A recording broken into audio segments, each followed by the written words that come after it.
Hello, everyone. Welcome to the Dog Show today. Coming to you live from places in different South parts of New Jersey for different. How far away are you from Margate, Russ? I would say an hour. An hour. Okay, you're further away. I thought you were. Yeah. The world has gone to the dogs. So yes, we have my one dog trying to torture my other dogs. Hold on one second. I gotta get her over here. So, It's that kind of day here. it's that kind of you. Come here, you. No dogs are harmed in the process. That's all right. This is just what you do to kind of get her to get them to calm down. You good? Say hello to Panda, Rob. You know what we can do? We can go over the transcript of Jeff Sessions in Philadelphia today. That's good. Hey, Panda. No, we can mention that Saturday. There's no reason to watch Saturday Night Live anymore because Sean Spicer has quit. So now Melissa McCarthy can go back to her grade B acting career and not. Oh, grade B! I gotta stop you there. Right. I'm not the biggest Melissa McCarthy fan, right? But she is legitimately funny. I've seen her. The Spicer stuff was awesome. I'm not saying that she's not a legitimate. Okay. Well, all right. Well, in the highbrow world of Michael Jello comedy, who's a grade A for a female? I mean, there are not many. But how dare you make her a grade B? That's my point. See, I mean, if you're going back in the day, like Goldie Hawn or somebody like that, Julia Roberts. Yeah, but she's not comedy. Like if you just said Lucille Ball, I would have given you. I hate Lucille Ball. Oh my God. Mary Tyler Moore was great. Okay. Lucille Ball. You're the only person I've ever heard say you hate Lucille Ball. I find Lucille Ball completely unfunny. You didn't find anything funny about her? No, not at all. Hey, Vita Vita Benjamin, not funny. The Candace Candy, got definite opinions on the podcast. the Candy Factory, nothing funny about that. Nothing. What? Really? I would say Mr. Mooney agrees with you. That's what I would say. This is more interesting than more interesting than normal podcast, right? The AHL signings of Christian Pospisil today. All right. I'm going. Okay. You all right? Okay, hold on. This show, you know what? This show will probably get the most views. This is the cutest thing we've ever had on the air here. Panda. This is what my dog was destroying earlier. But, yeah. All right. All right. Let's see if she calms down. All right. I know if she doesn't move, I'll try to. I can just see her jumping off the bed, and there you go. She goes to the other dog who barks really loud, and that dog barking gets Russ's dog excited. So that's what will get my dog. These are the options we have here, guys. They started working on this here. Big. Before we get started, big movie endorsement for this weekend. I suggest everybody goes to see the movie Dunkirk. It looks phenomenal. I've heard great things about it. It's getting great ratings from a lot of the. Who's in it? Tom Hardy, Kenneth Branagh, a lot of people. It's a Christopher Nolan movie. It's about the Battle of Dunkirk. Okay, but here's the thing. This movie is going to go and annoy me to the fact that everybody in this movie is going to be a Brit, and they're all going to be pretending to not be British, and that bothers me. No. This was the British expedition. Me too. Oh, this was a true British one. Okay, that's true. right. Yeah. So they. I've heard nothing but incredible things about. But they're great actors. They're great actors. Planet of the Apes movie is supposedly unbelievable. The Planet of the Apes is supposed to be great. You know, I saw the first couple on HBO because I was like against it originally because I saw the originals as a kid at the drive-in and I loved them. But I have to say they really have done a lot with them. They're really good. Oh yeah. And this one, from what I've heard, is a person of mine who's really, really tough on movies, but doesn't like many. And this is the perfect. He said he went to the completely expecting to not like this movie at all. Just went with friends because it was the thing to do in the summer. He said it's one of the top 10 movies he's ever seen, which was really shocking to me. Like that is a little shocking. I don't know if I would ever make that. Yeah, I mean believing this person saying this is like you would really be. Believe that, then that to me is enough of an endorsement to go see it because it's. Yeah. And I haven't seen any of the. I mean, if I'm going up against Battle of the Planet of the Apes or It's a Mad, Mad, Mad, Mad World, that's a tough one, man. Right. But all I can say is I'm going to see Dunkirk in IMAX this weekend. Nice. That sounds good. I mean, Hardy's an amazing actor, and Kenneth Branagh is really good too. So that's good. Yeah, no, I found something Mike likes.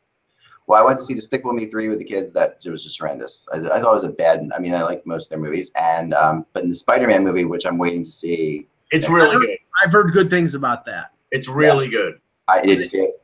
I did see it. I like the Spider-Man movies. And I still have not seen Wonder Woman yet, but I'd like to. Oh, and Anna Kendrick, who's a friend of Hockey Buzz's, who was the actress Anna Kendrick. She is? Yes, she is. She definitely is. Yeah, she's pretty great. I like her. I like her too. She was like a hockey fan and has emailed me, and I've talked to her. So she is upset because she didn't get she was going for the role of Squirrel Girl. You know, like in a future, I think they gave it to somebody else, but Squirrel Girl for the Marvel people, I've learned a little bit. Oh, and my son was telling me about Squirrel Girl. That he was like, Squirrel Girl is one of the most powerful superheroes of all time. And it's this girl that the only power she has is the ability to communicate with squirrels, but she's taken down Loki and taken down other things. I love Anna Kendrick, and she was the only good thing in a bad Ben Affleck movie called The Accountant. But I have to ask this question and I'm pleading ignorance here because unlike a lot of people, I was never that much into comic books. I like Superman, Batman, but never. I have my moments. Captain Marvel was a girl? No. So here's the thing. Yes. So back in the original comic book days, like when my dad's like 81 years old, Captain Marvel was like his favorite thing to collect, and Captain Marvel was a guy. They switched it now to make it a female part, and when Eck was talking about Squirrel Girl, I was going to say technically Captain Marvel is more powerful. Right, and Squirrel Girl is just powerful considering that the only power she has is the ability to communicate with squirrels. But the fact that she's taken down is major. That's why it's kind of a funny thing about Squirrel Girl. But Anna Kendrick would be the perfect Squirrel Girl, and I can't believe that they wouldn't give that to her. Well, and for those who don't know, and she's a really good actress, Brie Larson, who won an Academy Award, is Captain Marvel. Yeah. Right. And they just recently announced that they're coming out with a Doctor Who, and that Doctor Who is going to be a woman.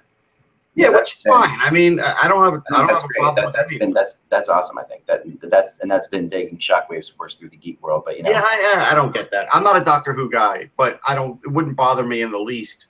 But the Captain Marvel thing really, it's the one character that they really didn't focus on that really goes back to like the 50s. Yeah. That's true. They will apparently. So this will increase. This is, I think, Doctor Who's attempt to get to the other 50% of the people on the planet, because I don't know of any women who watch Doctor Who right now, and that's pretty much the case. It's a good one. But wait, see, here you go. So Anna Kendrick's going to be in a female Santa Claus movie. I'm sure there's going to be guys that have problems with that. There are pictures out there of Anna. There are somebody did do. If you search Anna Kendrick and Squirrel Girl, there is a picture of her as someone wrote as Squirrel Girl. But anyway, moving on. Yeah, please, let's start the show. Let's go to the HockeyBuzzcast. Hello, Hockey World. It is Friday, July 21st, 2017. I'm Michael Agello. I'm Russ Cohen from Sportsology. And I am Eklund. You're watching HockeyBuzzcast on HockeyBuzz.com. This is the podcast that comes to you every Monday through Friday at this time to fill you in on the comings and goings in the hockey world. And today we have a lot of little news things. We're going to kind of do like a hit around the bat a little bit. We had the first thing though, and this is not big news, but it is interesting, I think, for collectors and for people who, like tradition. And for me, like as a kid who always loved when the season tickets arrived in the mail, every year, and they were, you folded them and broke them apart. Like Stratomatic cards, Mike, you kind of had that same feeling to it. But the deal is now that the Montreal Canadiens, we would think the most purest of pure teams in the NHL, is not going to do paper tickets anymore, which is kind of, I don't know. I get the idea that we don't need paper tickets anymore. All I could say is Tabernacle, because you know what? I am a ticket collector. I always have been. And I still try and now it's like a challenge. It's hard to get tickets now because most of the time they're either going to charge you, or sometimes if you're getting tickets last minute, unless you're going to wait in line at the box office, they're making it harder to get tickets. But here's the thing. At the end of the day, for a season ticket holder, teams have already got your money and you're paying a certain premium. Shouldn't that premium be rewarded with a real ticket rather than making you do a paper ticket? Because they're saving money on that. Yeah, they're saving money, and apparently they're charging more, right? Or something like that. That was the word. Yeah, I think they're not charging more. They're saving on that. I know. I don't know. But the idea, and Mike's gone for a second, but when he gets they're saving on the printing cost. That's right. What they're doing. And now here you go. And I'll just show this. This is the ticket to the season opener from last year, the 100th anniversary of the Maple Leafs when they played the Bruins. This is something that, as somebody who has been a observer of hockey, and this is a historical season, I'm going to get this, probably put it, even though it's not it's not pristine or anything like that. I'm going to get it, put it in a glass case and have it. Yeah.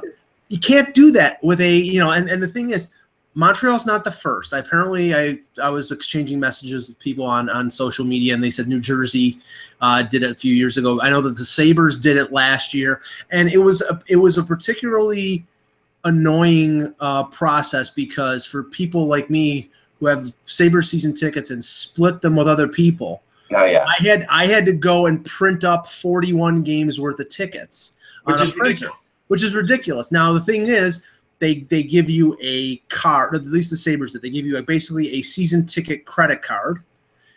Or you have the option of emailing or the e-ticket, or having the phone app and having it scanned. But I think, there are certain advancements in technology that I think do a disservice, and this is one of them. I like a physical ticket. Yeah. Well, here's the funny thing. Okay, so the arc of ticket collecting, and like I said, I go back to way back in this. Originally, it used to be almost impossible to collect the full ticket because there was the perforation, right? And you would rip it off. Right. I did a whole article on this for Collectibles magazine, right? And I have a big collection because I do have some full tickets. Like sometimes you had an extra, or sometimes you didn't go. Yeah. But then the scanner came in, and everybody was like, "Oh, that's great!" Because now you could just save the ticket.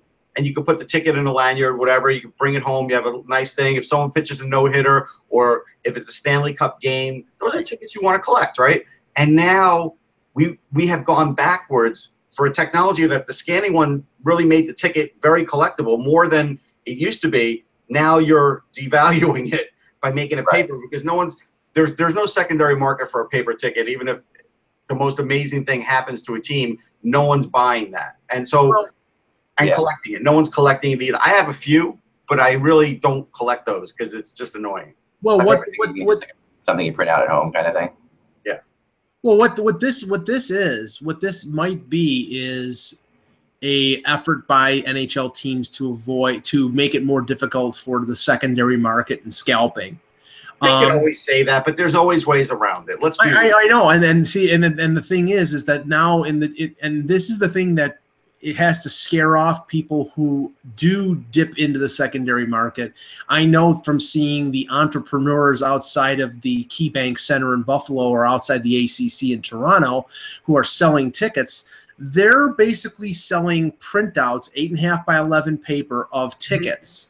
You don't know. You have no idea. Yeah. You have no idea whether they've printed up, gone to FedEx and printed out 35 copies of the same ticket until you get in the door and they scan it.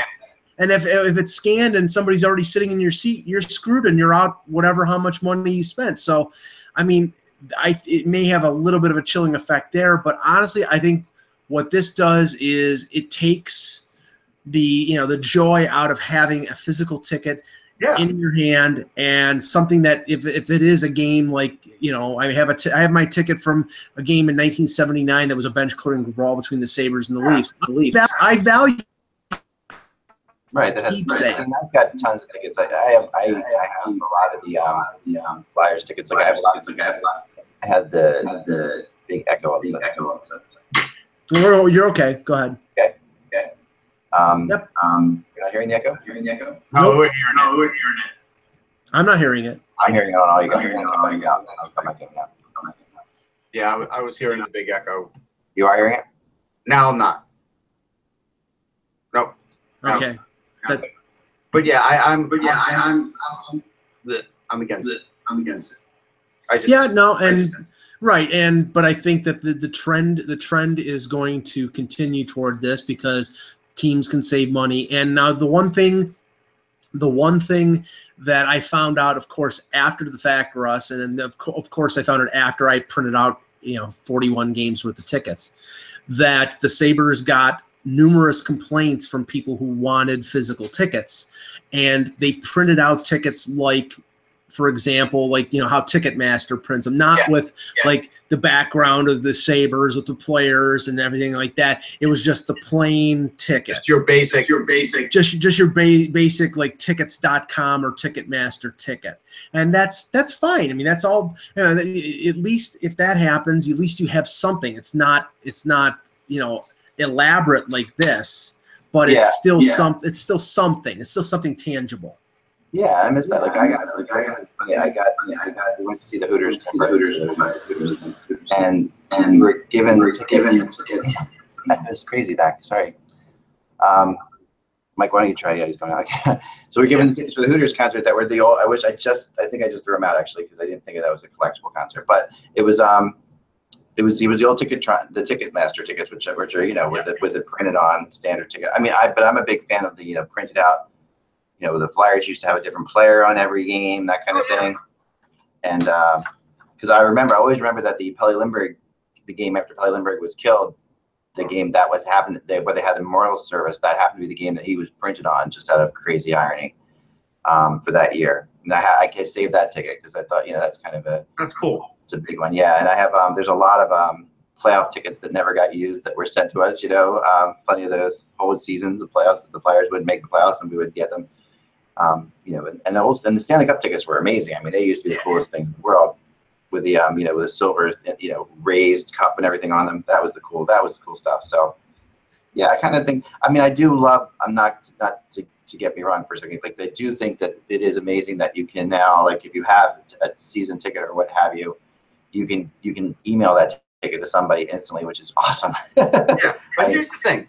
Why not that over what we used to have to do to get a ticket to somebody, at the last minute? Why not give the fan the option and say, hey, your season tickets are about to renew. We're grouping everybody together here. If you want to be part of Group A that gets physical tickets, it's going to cost you, I don't know, an extra whatever, $75 this year. And if not, then you can get them the other way. And I agree. I think that would be the fair way. I mean, you should just be able to get them, like you say. Everybody should get the card. I think the card's a great idea. You just have that card. You can take it in, flash the card. I'm in. That's a great idea.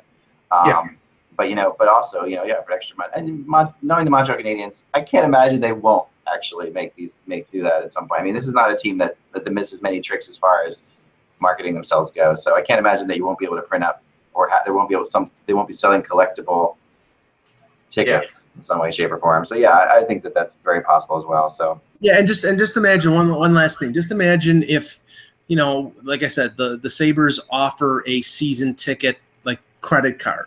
Imagine if you lose your credit card or your wallet gets stolen. Then I mean, I'm sure it's easy to get a replacement card, but with credit card companies, it takes 2 weeks to get a replacement card. Sure. Okay, well then those 2 weeks you're waiting. There are games you're not going to be able to get into those games. So I agree. I think that could be an issue. And I don't know. I think that I agree. I was looking to see see what your opening day ticket was worth, Mike, for the Maple Leafs right now as we sit there. I mean, and it's something I know you'd never sell probably unless you had to, but it doesn't have any kind of intrinsic. I mean, it's interesting because it's the 100th anniversary, but it's also the first game of Austin Matthews, right? Yeah. So, first game at home of Austin Matthews. Yeah. First home game for Austin Matthews, right? So I would save it just for that. Oh yeah. Yeah. And I went to the first game of McDavid versus Matthews about 3 weeks later. So that's another one that I don't know if I would save that because down the line when Edmonton beats the Leafs in some important game, you'll be upset about that. But whatever. That won't happen. Whether it's a Stanley Cup or not, There you go. All right, so let's get on to some things here. You have one signing today, not a big one, but it did happen a couple hours ago, and that would be the Ottawa Senators. And Ryan Dzingel. Settled for 2 years, $1.8 million AAV. not a bad deal. I think this is about right in general. Yeah, that's right. I'm glad he got signed today because I'm not writing anything today, and this way I don't have to try and spell his name because it's really hell to spell that guy's name. That's so funny. No, you're right. That is I like it. I think that there's oh wait, so this just came out too. This was just texted me. It's kind of interesting. That Ilya Kovalchuk has officially announced that his KHL season will be his last in the KHL. Yes. Yeah, he says he's got dreams, but NHL dreams, but unless he runs his base. But NHL GMs have nightmares. Well, no, the thing is, no, a lot of GMs want him, but he didn't want them. And so that's what he's going to have to be willing to accept, like 10, 15 teams that he could play for. Well, if he doesn't, he's going to have the same problem next year. Russ, he has, in this instance, he has the free. I mean, from what Ray Shero said a couple days ago, he did not have any kind of conversations regarding a team trading for his rights. And if Kovalchuk, if all the rumors are true and he wants to play in the New York area, meaning, and that means not New Jersey, but the Islanders or the Rangers, then he's going to have to be prepared to take less money because they probably know that he wants to play in the New York area, and they're not going to pay top dollar for him. So if he wants the most money, he's going to have to sign in Columbus or Dallas or Edmonton or something like that. That's just reality. Oh, for sure. I thought something might be kind of fun to do here a little bit, and that's the Hockey News has their. We don't have to do it necessarily today. We could do it another time, but the NHL front office confidence survey, which they're doing. Don't you say who the best front offices are? No, basically. So I'm going to go through it. We'll go through it together here for a second. Just we'll do this for. I mean, we could do this for what team? I think you can do it for one team. Basically, you say which team do you root for, and let's pick a team like out of random. Let's go to Edmonton. Just gonna go with Edmonton. We'll go with Edmonton. So I'm gonna bring this up on here so we can see it at the same time we're doing this. So here we go. All right. So screen share. Here we go. So here we go. So all right. So here it is.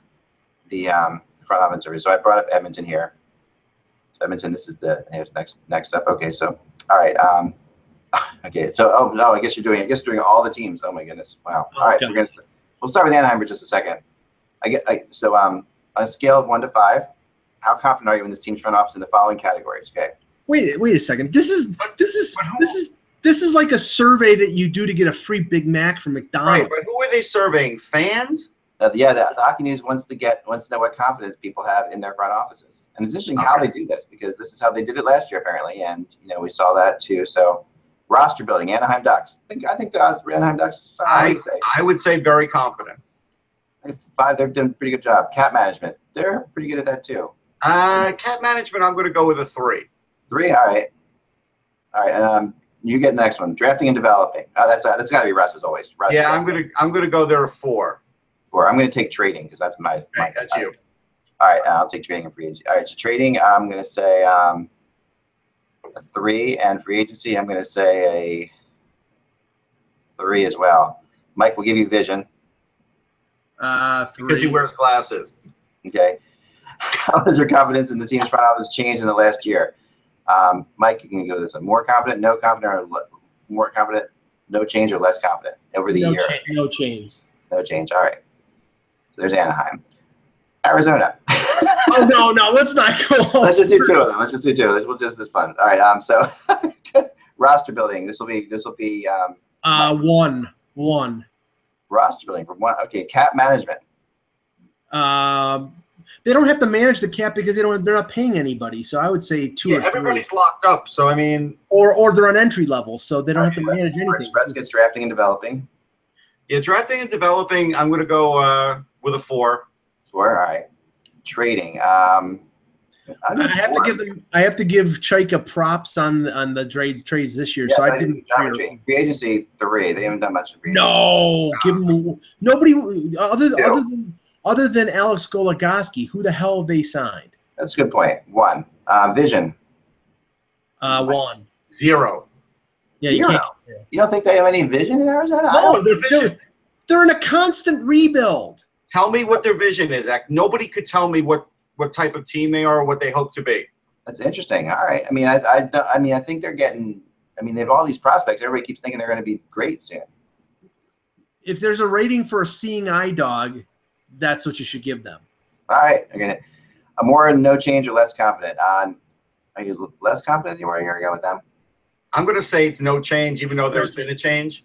Yeah. All right. All right. We're going to do this. Let's see if it lets me do another one. Maybe we'll do another one at some other point. I'm going to keep the screen up on my computer. So okay. It's kind of interesting to see. And then we'll get the, I mean, there's some good things there. But no, I mean, if we look at the Coyotes and just say, what's the message that they've been sending? I think they've been sending a lot of messages. Yeah, they have. They have been sending a lot of messages. I mean, the message I think that they've been sending is that they've been taking on cap space. They take on cap space. They are rebuilding. Who's the number one goalie? Well, we have a spot available. Well, okay, now we got a guy. Like, it didn't seem like that guy was their target. So that's True. what I'm saying. There's a lot of mixed messages there. True. I'd say drafting, they've done a good job drafting. Yeah, they are. No, they're doing a very good job. And developing, they're doing a fairly good job. Yeah. But if Dylan Strome is going to be a big thing in the development part for them. Yeah, that's the big. I mean, he really is in a make or break time in his career. Yeah. And I keep thinking. I mean, I've always been so impressed with him when you watch him play at the lower level. Yeah, absolutely. I mean, I watched him in the World Juniors. He was fantastic. I mean, yeah, he seems like a can't miss type player. But then the NHL so far. And I mean, what they're doing with Anthony Duclair also is kind of messed up. And that Duclair, I'll give him a pass considering he wasn't their prospect. Yeah. Yeah, but everything that's coming out regarding Dylan Strome is that the Coyotes are concerned and may have soured on him. Now that might just be that's scuttlebutt. That's just scuttlebutt. So let's go to some rumors here today. Let's start with Daniel Winnick, okay?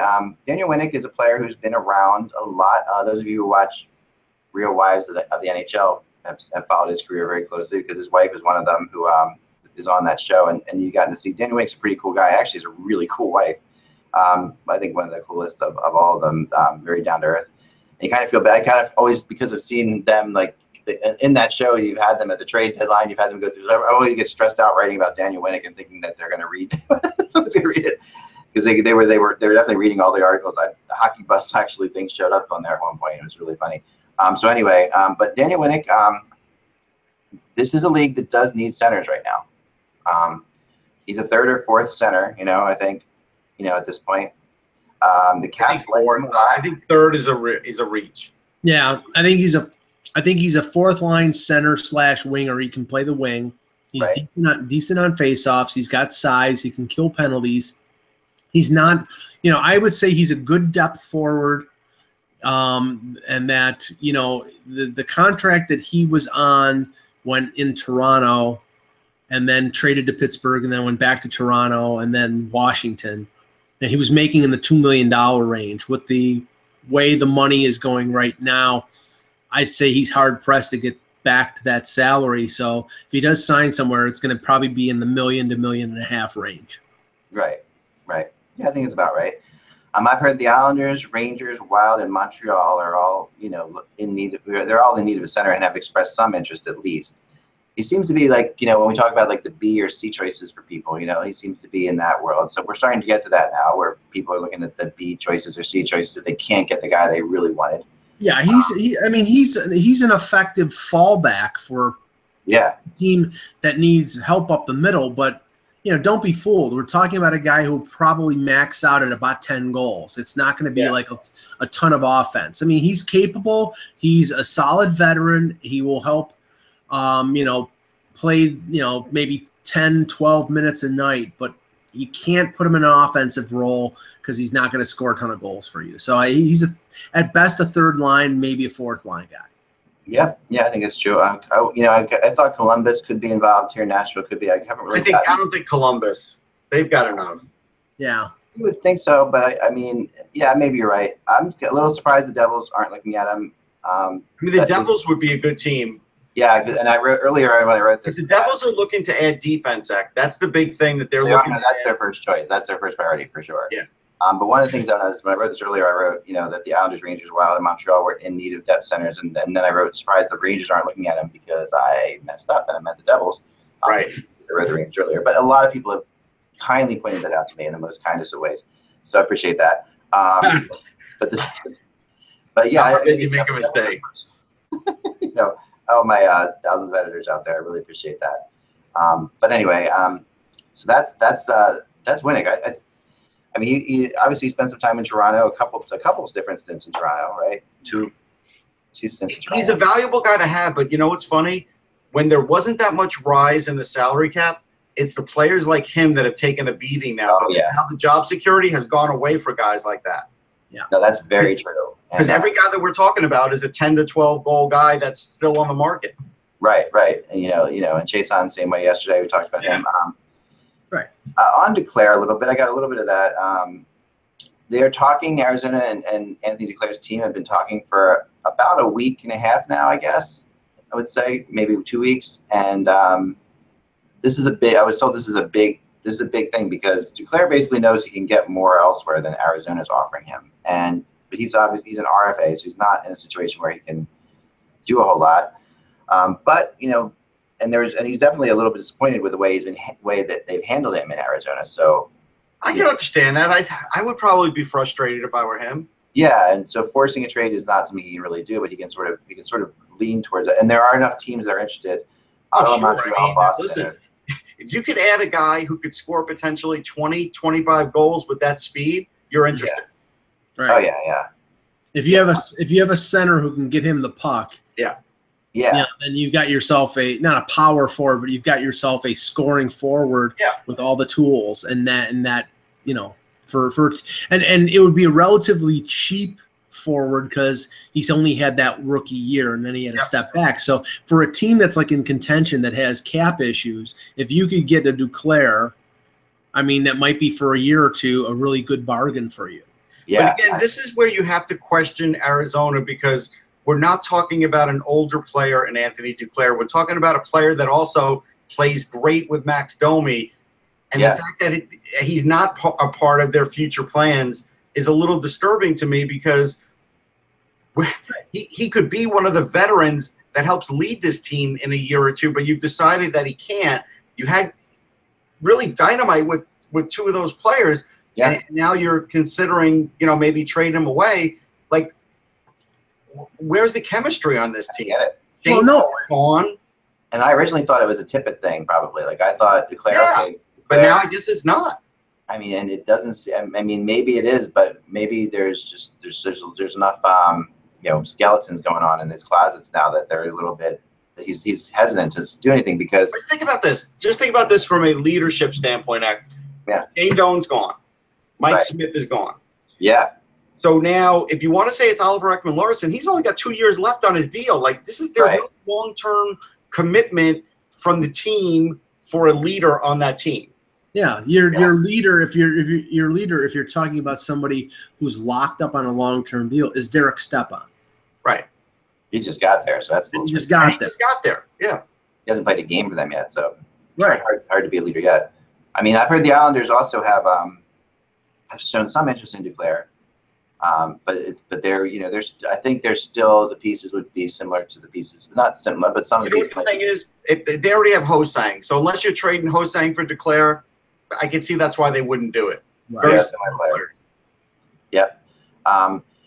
Next is Beauchemin, who we haven't talked about very much. Francois Beauchemin. Again, we're getting up to the older 30-plus way close. That's why we haven't talked about him. That's why we haven't talked about him. But we're talking about these. Sometimes these defensemen turn out to be really good, cheap signings to help players along. Late in the season, I remember saying to Mike, I saw a little more out of him than I had in a lot of the season. So I think there's still a little tread on the tire, but that's it. There's, you got to be in the right situation for him. But if that situation was the case, Russ, I mean, I'm not doubting what you're saying, but obviously NHL GMs didn't have the same opinion because Colorado was shopping everybody, and they didn't get any takers for Beauchemin, and then they bought him out.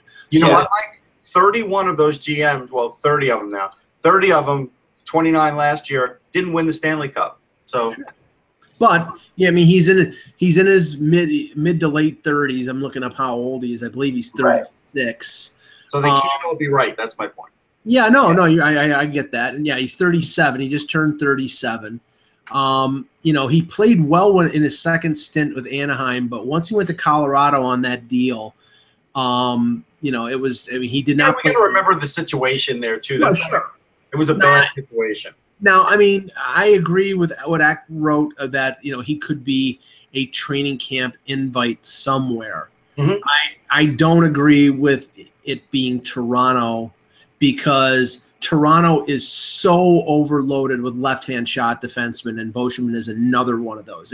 If he was a righty, I would say yes, that's definitely a possibility. And like in a column that I wrote a couple days ago, the guy that I put out there as an invite that was a possibility was a Dennis Weidman, because Dennis Weidman is a right-hand shot. But I don't know. And Boschman didn't do well in Toronto. It wasn't that he didn't like it, but he did not fare well under the lights and the spotlight in Toronto.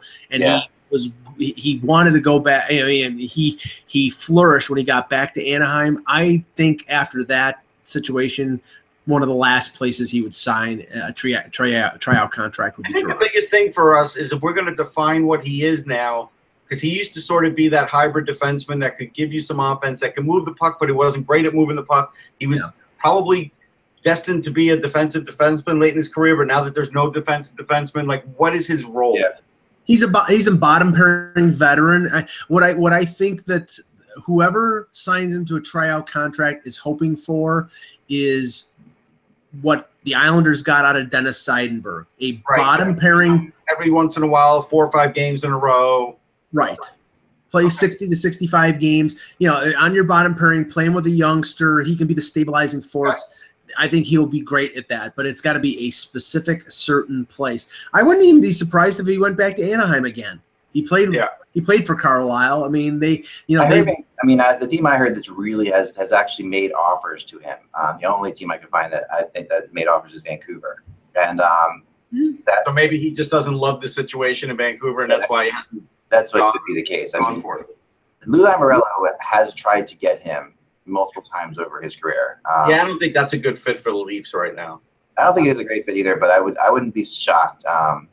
But there were something. Now this could just be the putting two together rumor mill that can be there. But now if the Bruins if the Bruins were going to make one of those trades, they would have to bring in a guy like Boschman then to sort of fill the gap. And so I could see that if they knew that they were going to make a trade, a defensive player, prospect for an offensive player, then they would probably be a good candidate. Good point. Which is what they did last year with a guy like John Michael Lyles. He was there basically to be a veteran plug for a year. And yes. Now Mark Streit hasn't been signed yet either. Rumors were pretty hot and heavy on Montreal there for a while.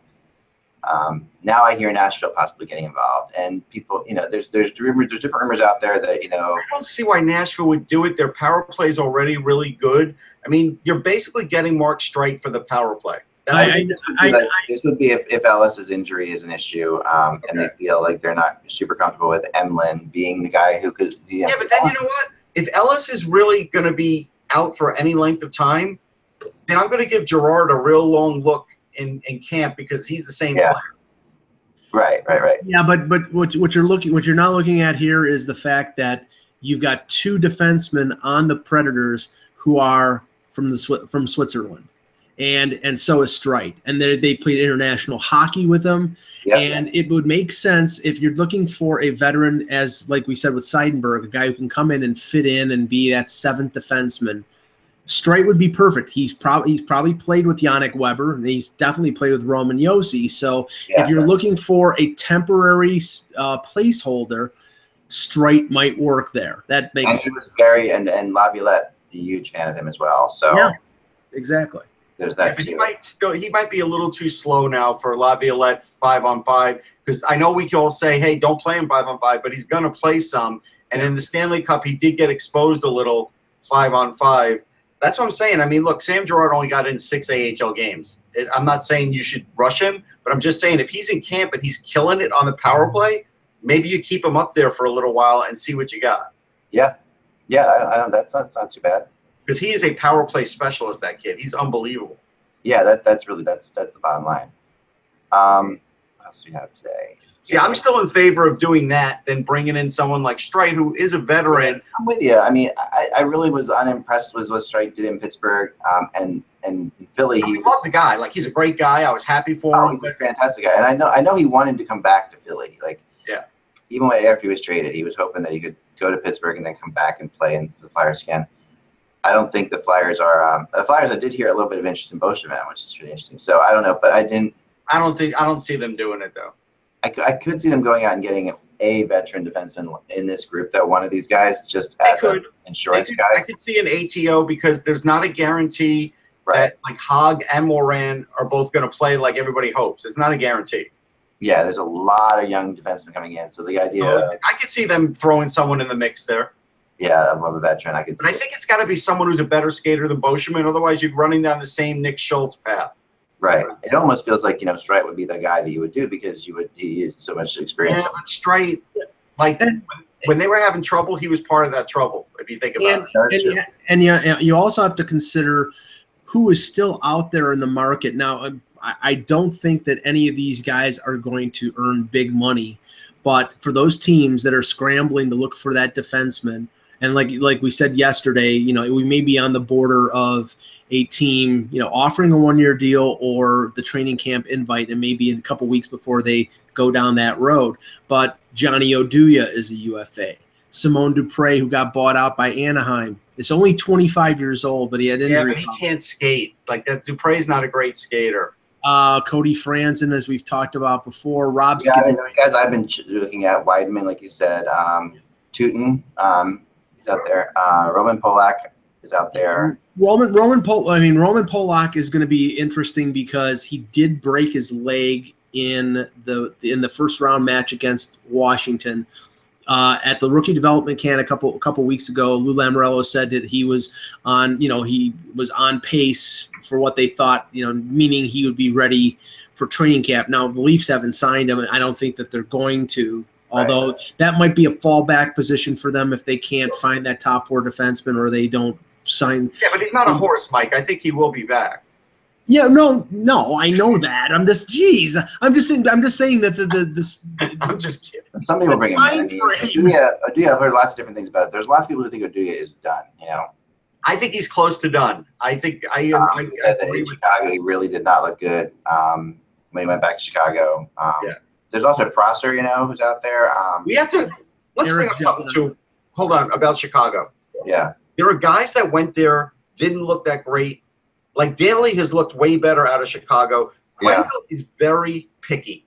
And if you get in his doghouse quickly, you never get out. Yeah, you're in trouble. You have a hard time getting really good minutes and really proving yourself as a defenseman with him. And so if we think about it, if you start going down the list of defensemen that Joel Quenneville has sort of like pushed out, it's a long list. Well, Trevor Daly did not fit in Chicago under Quenneville.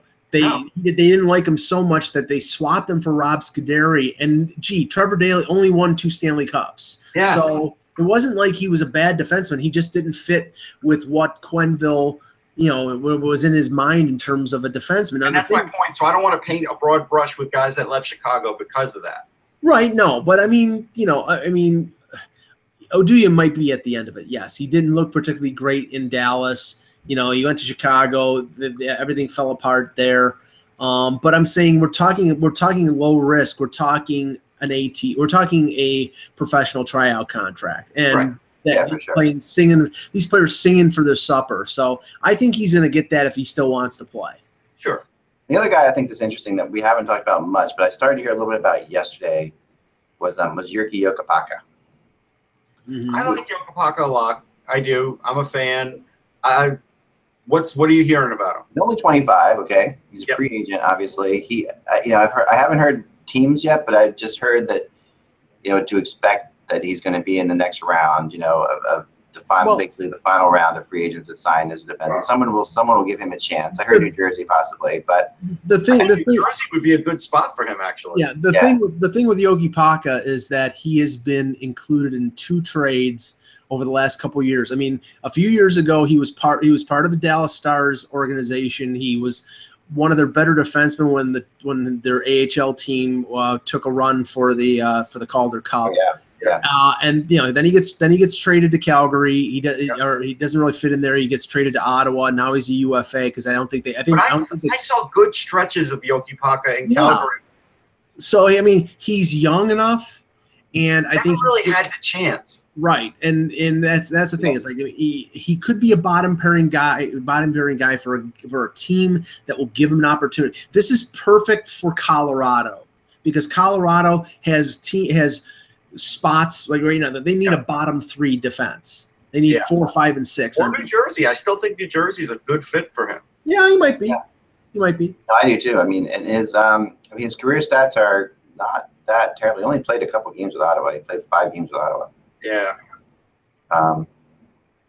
He's been pretty good, especially in like international competition. He's been pretty good. Yeah, well, the thing is, I think with Ottawa, like they already had a pretty set defense. Like he was just depth and just in case. Like he was a just in case guy there. Yes. Yeah, definitely. I think the place I thought he was the best, actually, that I was really impressed with him was at the World Cup hockey last year. Yeah, he was good there. He was really good. You saw him better than anybody for sure. Yeah, he definitely looked like that to me. Looked like you could see that, and to me that's important because you look at a guy like that and you say, okay, give him a chance to play with all good players and see what they do. Because some of the teams, Dallas, he's sort of doesn't think offense too often when he's there. I mean, they don't think defense or an offense only team basically. And Calgary struggled for a while. And the elephant in the room here is still Markov.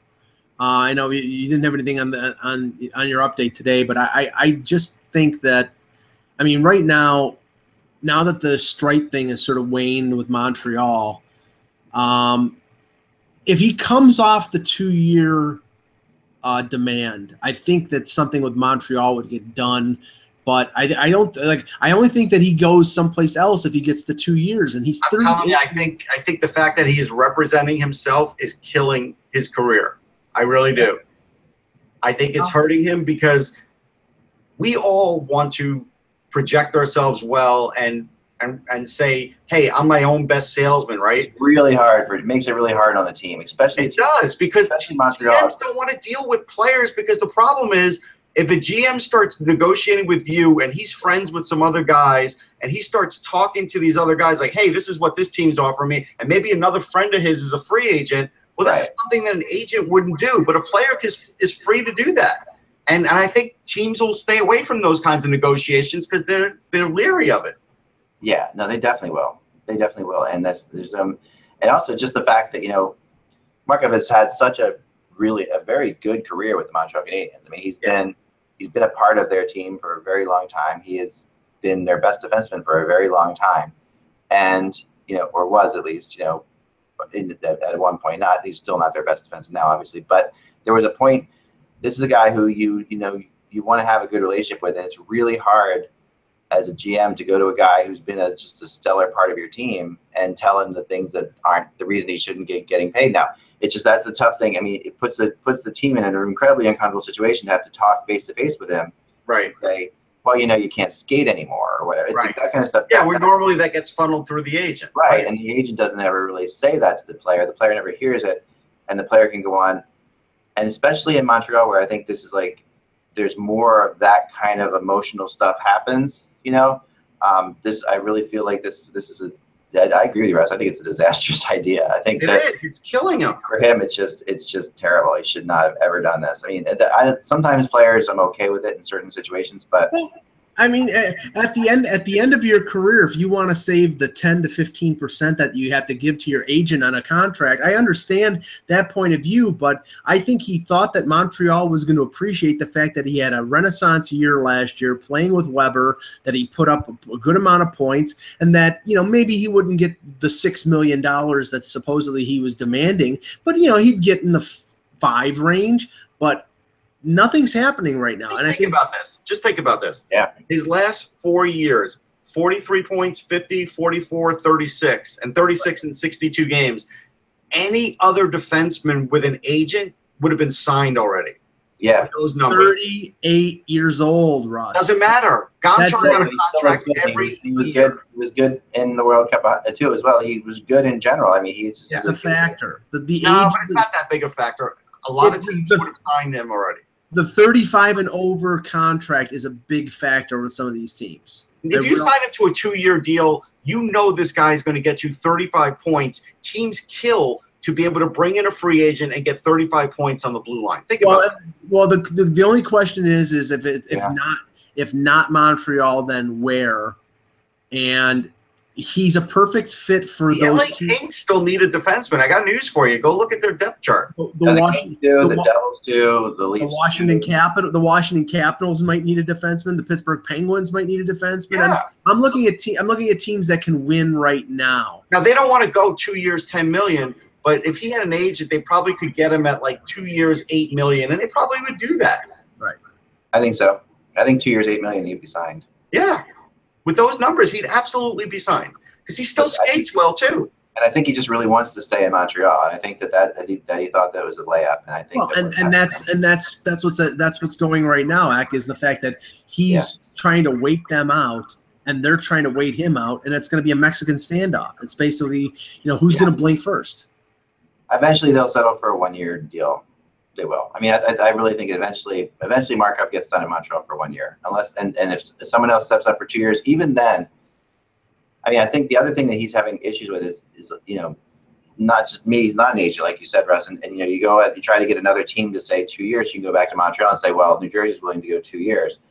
That's not happening, right? So he isn't getting the other teams to step up partially because the other teams are. Here's the funny thing. Yeah. I think Ron Hextall is the one who painted the way on this when he said we never spoke because he didn't even want to be associated with the process, even if it was fictional, because he doesn't believe in it. Yeah, it's interesting. It's very true. He went out of his way to say we never discussed anything.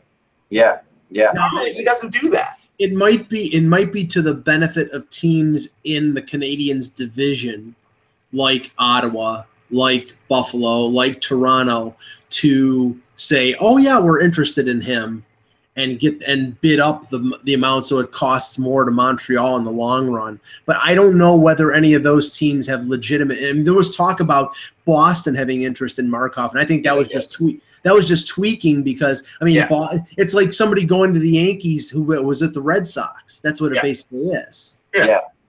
I mean, it is. It is. But he's a free agent, so he can go there. So I mean, the point about it is that they definitely had interest. I think Boston's interest is more tied to them making a trade and needing a defenseman if they moved a defenseman. But since that's not happening right now, Boston likes their defense for the most part now, unless they have to move somebody. Well, Markov could help it though. He could. Oh yeah, no, he would help. It would help a lot of teams.